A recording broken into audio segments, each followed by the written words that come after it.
नमस्कार। आज मैं आपसे एक बहुत बहुत महत्वपूर्ण बात करना चाहता हूँ। अक्सर चुनावों में कहा जाता है कि चुनाव से पहले वाली रात कत्ल की रात होती है। उस रात को खूब पैसे बँटते हैं, मुर्गा बँटता है, दारू बँटती है। लेकिन दिल्ली का ये चुनाव एक अलग ही चुनाव है। इसमें 1.5 महीने, चुनाव से 1.5 महीने पहले से खुलेआम पैसा बँटना चालू हो गया। खुलेआम सामान बँटना चालू हो गया। जूते बँट रहे हैं, 1100 रुपए बांटे जा रहे हैं, खुलेआम बांटे जा रहे हैं। किसी को कोई डर भी नहीं है कि कोई चुनाव आयोग है, कोई हमें रोकेगा किसी तरह से कोई। और पुलिस के संरक्षण में बांटे जा रहे हैं। पुलिस बाकायदा तरीके से लाइन लगवा रही है, चेक कर रही है कि आप वोटर हो तो आपको मिलेगा, वोटर नहीं हो तो नहीं मिलेगा।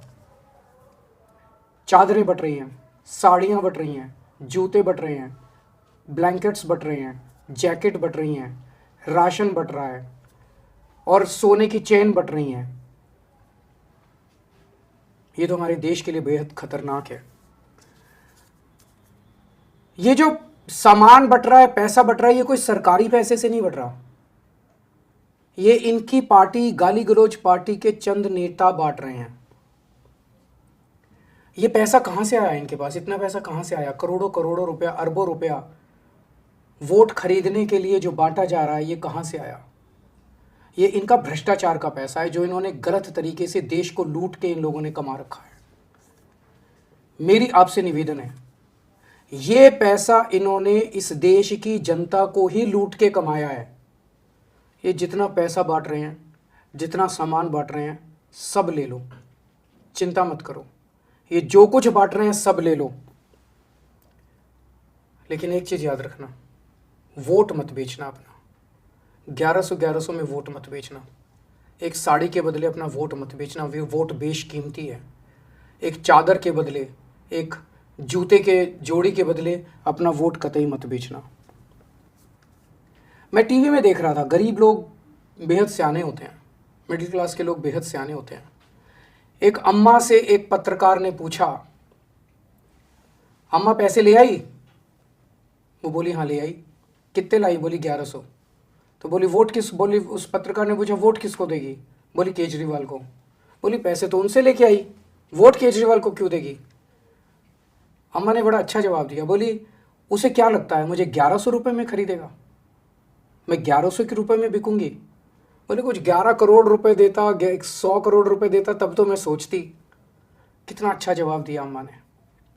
तो मेरा आपसे निवेदन है, उससे जितना उससे खो सकते हो, छीन सकते हो, उतना पैसा इन लोगों से ले लो। इन्होंने आप ही का पैसा लूट रखा है, देश को इन्होंने बेइंतहा लूटा। इन लोगों ने अरबों खरबों रुपया इनके पास। जितना इनसे लूट सकते हो इन लोगों को लूट लो, पर अपना वोट मत बेचना किसी भी हालत में। आपका वोट 1100 रुपये से ज़्यादा कीमती है। आपका वोट चादर से, एक चादर से ज़्यादा कीमती है। ये वोट देने का अधिकार आया कहाँ से आपके पास? ये वोट देने का अधिकार आया, बाबा साहब अंबेडकर ने आपको अधिकार दिया है। आप इज्जत करते हो ना बाबा साहब अंबेडकर की? बाबा साहब अंबेडकर जब संविधान बनाया जा रहा था तो संविधान सभा में इस पे चर्चा हुई, और चर्चा में ये कुछ लोगों का कहना था कि जो अनपढ़ लोग हैं और जो गरीब लोग हैं, जो इनकम टैक्स नहीं देते, उन लोगों को वोट देने का अधिकार नहीं होना चाहिए। बाबा साहब बढ़ गए, सबसे लड़े, और लड़के उन्होंने कहा इस देश के हर व्यक्ति को, चाहे पढ़ा लिखा हो, चाहे अनपढ़ हो, चाहे अमीर हो, चाहे गरीब हो, हर व्यक्ति को वोट देने का अधिकार होना चाहिए। लड़े बाबा साहब, आपके वोट के लिए लड़े। आपको ये वोट का अधिकार बाबा साहब ने दिलवाया है। बाबा साहब ने आपके लिए जो संघर्ष किया और आपसे, उन बाकी लोगों से लड़ लड़ के आपको वोट दिलवाया, उस वोट को एक चादर, एक साड़ी और 1100 रुपये में मत बिकने देना। ये वोट बहुत कीमती है, ये वोट बेशकीमती है, और इस जनतंत्र को बचाना हम सब की जिम्मेदारी है। अगर ये 1100 रुपये के अंदर वोट खरीदने लग गए तो आप समझ लेना कि पूरा देश खत्म हो जाएगा, देश का जनतंत्र खत्म हो जाएगा, बाबा साहब का सपना खत्म हो जाएगा। अगर जनतंत्र ही नहीं बचेगा, फिर तो जिसके पास पैसा है वो 1100 क्या कल 2200 रुपये दे के वोट खरीद लेगा, 3000 रुपये दे के वोट खरीद लेगा। फिर तो इस देश के ऊपर बड़े बड़े सेठ साहूकारों का राज हो जाएगा। आपके बच्चों को, आपके बच्चों के भविष्य के लिए आपके कोई स्कूल नहीं बनाएगा, आपके लिए कोई अस्पताल नहीं बनाएगा, आपके लिए कोई सड़कें नहीं बनाएगा, आपके लिए कोई कुछ नहीं बनाएगा आपके लिए, अगर आपने अपने वोट को बेचना चालू कर दिया तो। इस देश के ऊपर लुटेरों का राज हो जाएगा। इन्होंने भी कम नहीं लूटा जो आज देश को। एक चीज ध्यान रखना, जिसको मर्जी वोट दे दो, लेकिन जो आपके वोट खरीदने की कोशिश कर रहा है उसको वोट कतई मत देना। वो एक नंबर का भ्रष्टाचारी है, वो गद्दार है, वो देश का दुश्मन है।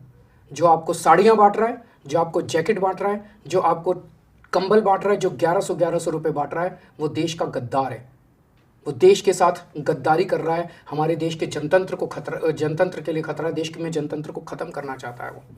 आप किसी को वोट दे दो, आपकी मर्जी। मुझे वोट देना है, दो, नहीं देना मत दो, लेकिन उस शख्स को वोट मत देना जो आपका वोट खरीद के इस देश को बर्बाद करना चाहता है। सामान ले लो सारा उससे, पैसा ले लो सारा उससे, सामान ले लो, जो दे रहा है सब ले लो, लेकिन कतई ये कसम खाना कि वोट उसको कभी कतई मत देना। मुझे पता चला कि जब आप में से कुछ लोग उन लोगों के घर पैसे लेने गए तो उन्होंने कसम खिलाई, आपको बच्चों की कसम खिलाई, किसी को भगवान की कसम खिलाई, अलग अलग कसम खिलाई। उस कसम की चिंता मत करना, वो कसम का कोई मतलब नहीं है। कसम का तब मतलब होता है जब किसी पवित्र काम के लिए या किसी ईमानदारी के काम के लिए कसम खाई जाए। अगर आप किसी बेईमान से पैसा ले रहे हो और वो आपको कसम खिला रहा है, वो कसम नहीं लगती, वो झूठी कसम है। इस कसम की आप अपने भगवान के सामने, मूर्ति के सामने खड़े होकर हाथ जोड़ के कह लेना कि भगवान मैंने मजबूरी में कसम खाई थी, वो कसम झूठी है। मैं देश के लिए वोट दूंगा, उस गद्दार को वोट नहीं दूंगा। आप भगवान के सामने बोल देना, आपकी कसम खत्म हो जाएगी। मैं भी हनुमान जी के मंदिर जाता हूँ हर मंगलवार को। अगली मंगलवार को जब जाऊँगा मैं मंदिर, तो मैं आपके लिए हनुमान जी से कहूँगा कि मेरे लोगों ने को जो ज़बरदस्ती कसमें खिलाई गई हैं, वो कसमें उनके ऊपर नहीं लगनी चाहिए। और भगवान जी मेरी सुनते हैं। एक और बात, मुझे पता चला उसने आपको धमकी दी है, उन लोगों ने आपको धमकी दी है जब आप उन लोगों से पैसे लेने गए कि 1100 रुपये दे रहे हैं, साड़ी दे रहे हैं, जैकेट दे रहे हैं, अब हमें वोट देना। अगर हमें वोट नहीं दिया तो हमें पता चल जाएगा, और अगर हमें वोट नहीं दोगे तो हम तुम्हारी ऐसी तैसी कर देंगे। ये धमकी झूठी है, किसी को पता नहीं चलता। अंदर जाके आप किसको वोट देते हो, कौन सा बटन दबाते हो मशीन में, किसी को पता नहीं चलता। तो सारा सामान ले लो, वोट देश के लिए देना, अपनी मर्जी से देना। इनके डर में आने की ज़रूरत नहीं है, किसी से डरने की ज़रूरत नहीं है आप लोगों को। एक और बात है, अभी तो इतना ही पैसा दिया है, अभी मुझे पता चला है और भी बहुत पैसा देने वाले हैं ये लोग। चुनाव के पहले वाली रात को, उसके 2 दिन पहले, उसके 4 दिन पहले, अभी और पैसा देंगे। पर 1100 रुपये के लिए, चाहे 11,000 रुपये के लिए, वोट मत बेचना, जनतंत्र मत बेचना, भारत को मत बेच देना। 1100 रुपये के लिए, चाहे 11,000 रुपये के लिए, अपने आप को मत बेच देना, अपने ज़मीर को मत बेच देना। ये जितना पैसा है बेईमानी का पैसा है। इस पैसे के लिए अगर आपने देश को बेच दिया, जनतंत्र को बेच दिया, ये मान लो भगवान आपको माफ़ नहीं करेगा। जय हिंद।